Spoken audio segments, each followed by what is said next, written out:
Oke, kalau udah di sini kita bisa langsung bikin repository. Jadi kita bikin project baru ya, tapi melalui GitHub ini. Jadi kita bikin repository. Cara bikin repository bisa klik new di sini, atau teman-teman bisa di sini klik kanan di sini ya, yang di sebelah kanan, terus your repository, terus new. Di sini buat deh repository-nya. Misalnya di sini adalah latihan git, nah ini ya, latihan git atau latihan underscore git, untuk penamaan bebas ya. Nah kalau udah, ini deskripsi adalah opsional, boleh diisi boleh enggak teman-teman. Jadi teman-teman boleh diisi, contoh saya bakal masukin deskripsinya, boleh juga enggak ya, latihan git kelas online. Nah ini ada public dan private. Public itu jadi project teman-teman nih, si latihan git ini bisa dilihat oleh siapa aja dan bisa di download oleh siapa aja. Tapi kalau private, yang bisa ngelihat cuman kita dan orang-orang yang kita undang di project kita, kayak gitu ya. Nah kalau udah boleh di public. Di sini ada lagi readme. Jadi teman-teman kalau mau ada dokumentasinya boleh di checklist readme-nya. Jadi contoh nih, teman-teman bikin project dan menggunakan Laravel. Nanti kalau readme-nya di checklist, dokumentasi dari Laravel-nya itu sendiri ada. Tapi kalau misalnya nggak di checklist, dokumentasi dari Laravel-nya sendiri itu nggak ada. Kayak gitu ya. Nah, di sini saya bakal coba checklist saja, dan ini public. Kalau udah, langsung di create repository. Nah, ini udah ke bikin untuk latihan gitnya. Kalau udah, kita bakal coba nge-clone. Di sini saya masukin di dokumen aja ya. Nih, saya masukin ke dokumen. Jadi projectnya masuk ke dokumen. Jadi cara masuknya tuh gini ya. cd terus dokumen. Nah, terus git clone spasi, terus ambil URL-nya dari sini teman-teman. Di sini ya. Diambil dari sini, di copy. Kalau enggak teman-teman langsung drag and drop aja kayak gini ya. Drag and drop, maksudnya di copy terus di ini di blok terus di copy gitu ya. Drag and drop kita naruh project ya. Oke, di copy terus masukin git clone, terus enter. Oke, di sini udah ada katanya latihan git. Kita coba namainya atau hapus data yang udah ada dulu ya, karena saya tadi sempat mencoba ya. Jadi dihapus saja. Nah, ini hapus.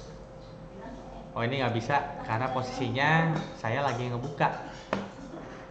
Tadi saya sempat nyoba ya, cuman emang posisinya tadi beda untuk repositorinya.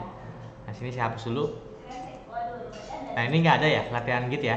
Nah, sekarang kita bakal nge-clone. Tadi git clone, terus paste URL-nya, di enter. Ini nge-cloning. Kalau udah, kita lihat di sini ada untuk materi gitnya ya.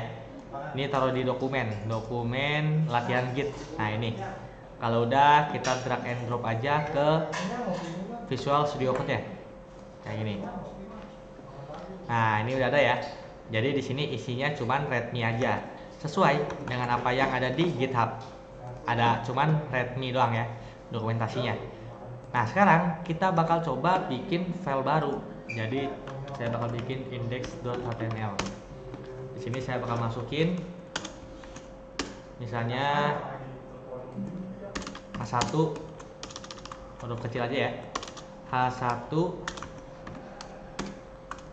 halaman beranda. Saya save, saya buka terminal ya, terminal dari dalam aja.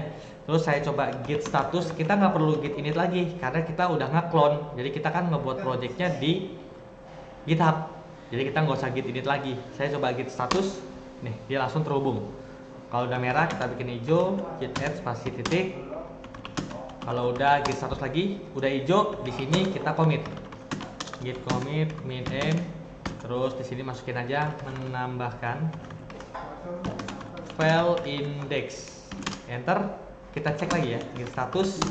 Nah di sini udah clean. Kalau udah clean, kita cek dulu git log min one line. Oke, Nah, di sini udah ada menambahkan file index. Nah, cuman ini udah ada initial commitnya. Ini ada karena pertama kali, karena kita bikinnya dari GitHub repository-nya, terus kita clone. Jadi dia udah nge-init secara otomatis kayak gitu ya. Jadi kita nggak usah init lagi, karena sebelumnya tuh kita nge-init dulu ya, kita git init dulu biar antara git dengan project kita ini terhubung. Tapi kalau kita bikin repository itu nggak usah di-init lagi karena udah otomatis terhubung. Oke, kalau udah kita bisa posisinya kita lihat dulu. Kalau yang di GitHub cuman ada readme.md. Kalau di lokal kita ada readme.md juga, cuman ada file index.html. Nah, saya pengen index.html ini masuk juga ke GitHub-nya. Caranya gimana? Caranya kita bisa nge-push atau ngirim datanya dari lokal ke online. Caranya gini, git push. Langsung di enter aja. Kayak gini ya. Di enter, masih nunggu ya. Nah, langsung masuk. Nah, teman-teman kalau misalnya pas git push disuruh masukin username, masukin aja. Kalau disuruh masukin password, masukin aja. Karena agak sedikit berbeda. Misalnya teman-teman pas git push muncul, masukin username, masukin aja username-nya. Terus kalau ada passwordnya dimasukin, masukin aja passwordnya. Nah, kalau udah berhasil kayak gini ya.